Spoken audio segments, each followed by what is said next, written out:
No, I didn't mean to start it. Oh, well, whatever. I always accidentally started with this mic. It's a nice mic, but the buttons are easy to press. Daygo Chris TV.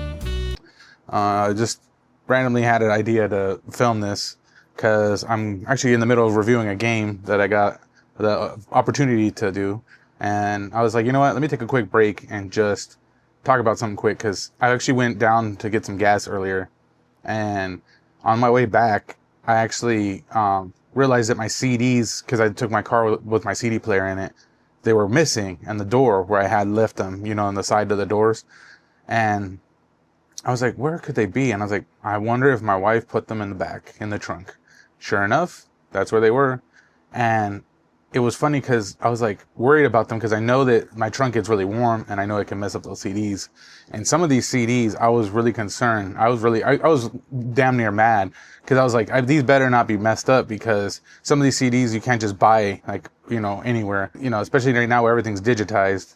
It's a lot easier to digitally get it, but not really sometimes if you don't know how to or where to. But anyways, I just wanted to share like what I got from when I actually bought this stuff years and years ago. I didn't even realize that I still have these things. And then I just, because I was concerned for it, was like, let me talk about this stuff. Because I know it's important right now because physical is kind of like going away. And, with AI taking over, everything just kind of seems like it's all about AI and less about like the real world. And I'm trying to focus on being like a mixture of both. Clearly have to work in a world where both are in our lives. And by me kind of remembering and bringing up some of my older stuff that I had from before, from my, my upbringing of being a tech enthusiast stems from learning about new technology from the cassette era, coming from this, we talk about video games here, and I love video games, but I also remember like other media and forms, like they say, oh, vinyl's coming back. Well, I didn't really grow up with vinyl. Didn't have that in that era. I was more the aftermath of that, so to speak. And it was more like CDs.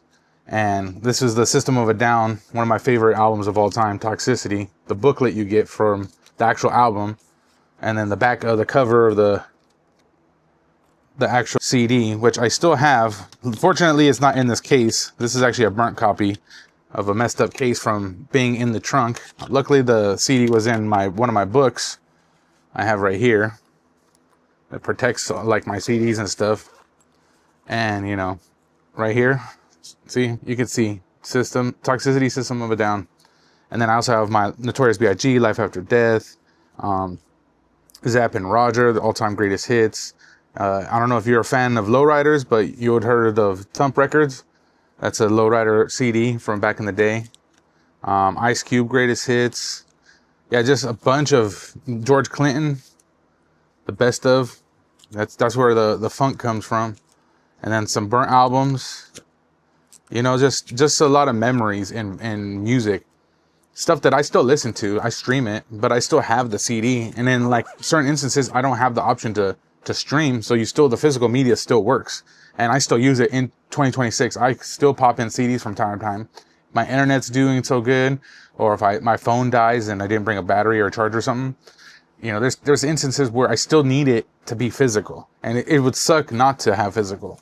Yeah, I have the radio. That's always an option, but it's not always what you want to listen to while you're cruising in your car. Especially if you're like someone like me who enjoys driving his car with good music. He doesn't, or now maybe a little podcast here or there, but like once in a while I just like to have some good tunes on, of the ones I like. And I don't want to necessarily have to wait on the radio putting on something I want to listen to when I have, CDs and stuff from back in the day. The Chronic 2001. They're not the greatest shape, but they're still nice. Look, I still have one of my Tupac CDs. I think the other one got stolen. All Eyes on Me from book 1. And all this stuff still works. There's no such thing as it dying or a CD rot. I mean, I'm sure there's instances where it can, but again, it's like how you take care of them and where they're stored. And these weren't like the most stored in the best condition, like best areas, but they weren't also like thrown around. It was just in my car. I've had since 2010. So we're looking at 16 years? And these CDs are older than 16 years old. Like I know I bought this Mace album back in the 90s. I got this Mace album, I remember, at the warehouse. I think it was when I went, and that was like the same time when they started implementing the, what do you call it? The age restrictions, like the warning labels of parental advisory. And the guy at the store does like, how old are you? And I go, old enough. And like, he just chuckled. He goes, oh, whatever. Like, he didn't like card me for buying an album that had that like label or whatever, because it's so brand new. And it didn't matter to me, because I listened to that stuff whether he gave it to me or not, because everyone I knew was older too. So, and also like, oh, family and stuff, they were listening to just all that stuff. So it wasn't like no biggie. I'm like, what are you even tripping on? Like, so it's just remembering stuff like that from these physical CDs, physical albums. You know, and some albums, you know, I have a lot more memories than others, because obviously, like, I cared more for them. Like, I know a lot of people might have glanced over 50 Cent's The Massacre, but that's honestly, like, low-key, like, a badass album.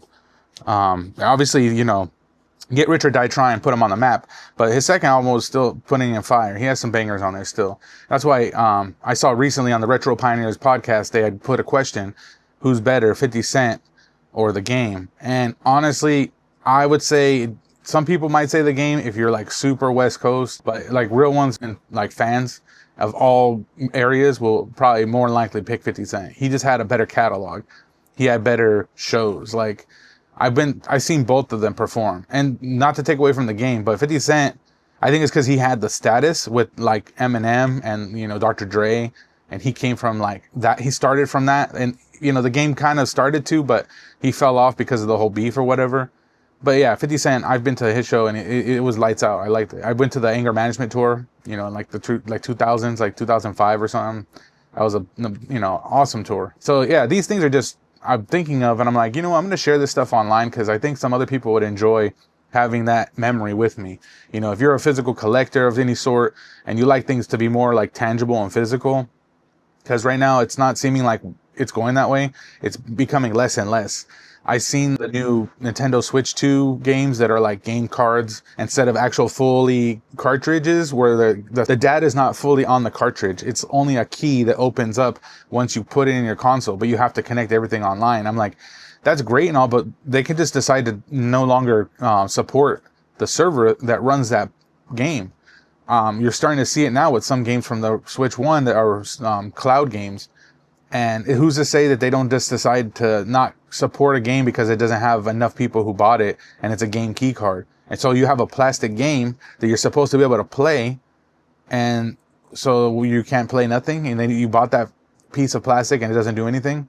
There's no like guarantee with it. And it's not like, okay, well, it doesn't work anymore. Well, here's a refund of your full money that you paid for, or, you know, the retail value of it. I don't even think they should get a refund of what, even if it was on sale.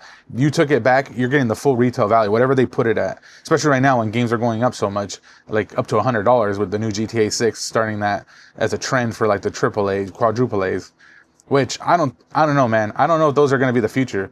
Not to give too much away, but the game I'm reviewing right now is not, you know, very AAA-esque, but it has some really good replay value. It's got some fun in it, and I've only played like a few minutes of it. I'm already like, okay, I gotta put more time into this and go into it. And as I keep going and more, it's just like, what? There's more and more surprises. It doesn't really baby you either, so I don't know. That might be a turn off for some people, because like, especially when it comes to like Nintendo games, those games, like, not that they baby you, but they're very good at explaining and giving good direction, and they don't make you feel like you're losing something because it's trying to cater to a kid. It makes it feel like you have options to be either more, you know, serious with the gameplay, or a little bit more like low key or low, you know, low effort, we'll say, because some people either don't want to try, or it's just, you're a kid and it's really hard and you're just trying to get through the game and you just want that little bit of help, that assistance. I get it. It's more about accessibility, which that's what video gaming was going towards. And you saw that with, like, you know, accessories like from Microsoft and Sony. They're like, to make it where more gamers can play. But then right now it's like, it's becoming more about who has the most funds to buy the things. And, you know, great for people who can, like us. You know, I buy stuff sometimes that I know other people might not be able to afford. And I'm fortunate now because I have my job now that I work towards, you know, this. I don't have it just because I've always had to work towards getting it. It wasn't just like given to me. But yeah, I do recognize that I have that, you know, advantage in this economy and in 2026 here.